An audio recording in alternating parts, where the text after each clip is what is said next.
പണ്ട് ലോകം തന്നെ കീഴടക്കിയ മഹാനായ ഒരു ചക്രവർത്തി ഉണ്ടായിരുന്നു. അദ്ദേഹം തന്റെ മരണത്തിന് മുൻപ് മന്ത്രിമാരോട് തന്റെ 3 ആഗ്രഹങ്ങളെക്കുറിച്ച് പറഞ്ഞു. ഒന്നാമതായി, തന്റെ മരണത്തിനു ശേഷം ശവമഞ്ചം ചുമക്കേണ്ടത് ലോകത്തിലെ തന്നെ ഏറ്റവും പ്രമുഖരായ വൈദ്യന്മാരായിരിക്കണം. രണ്ടാമതായി, ശവമഞ്ചം കൊണ്ടുപോകുന്ന പാതയൊരുക്കേണ്ടത് വിലപിടിപ്പുള്ള രത്നങ്ങളും സ്വർണവും കൊണ്ടായിരിക്കണം. മൂന്നാമതായി, മഞ്ചയിൽ നിന്ന് എല്ലാവരും കാണത്തക്ക രീതിയിൽ തന്റെ കൈകൾ പുറത്തേക്ക് നീട്ടിവെക്കണം. വിചിത്രമായ തന്റെ അഭിലാഷങ്ങൾ കേട്ട് പകച്ചുനിന്ന മന്ത്രിമാരോടായി അദ്ദേഹം പറഞ്ഞു, വിദഗ്ധരായ വൈദ്യന്മാർ എന്റെ ശവമഞ്ചം ചുമക്കുമ്പോൾ ലോകമറിയണം. മരണത്തിൽ നിന്ന് ഒരു വ്യക്തിയെ തിരികെ എത്തിക്കാൻ ഒരു വൈദ്യശാസ്ത്രത്തിനും സാധ്യമല്ല. രത്നങ്ങളും സ്വർണങ്ങളും നിറഞ്ഞ പാതയിലൂടെ എന്റെ മൃതദേഹവും പേറി നടക്കുമ്പോൾ ലോകം തിരിച്ചറിയണം. എത്ര വിലമതിപ്പുള്ളതുണ്ടെങ്കിലും അതെല്ലാം ഭൂമിയിൽ തന്നെ വിട്ടിട്ട് പോകേണ്ടതായി വരും.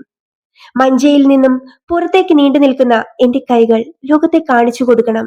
ജന്മം കൊണ്ടപ്പോൾ ശൂന്യമായി വന്നതുപോലെ തന്നെ ശൂന്യമായി തന്നെ പോകുന്നു. അദ്ദേഹം മറ്റാരുമായിരുന്നില്ല. വെറും 32 വർഷം മാത്രം ഭൂമിയിൽ ജീവിച്ച, അടിയറവ് പറഞ്ഞവരോട് കരുണ കാണിച്ച, ഒരു വൈജ്ഞാനിക നവോത്ഥാനം തന്നെ സൃഷ്ടിച്ച, ഗ്രീസിനെ ലോകത്തിന്റെ നെറുകിൽ ഒരു പൊൻതൂവൽ പോലെ ചൂടിച്ച പോരാളി, അലക്സാണ്ടർ ദി ഗ്രേറ്റ്, അലക്സാണ്ടർ ചക്രവർത്തി.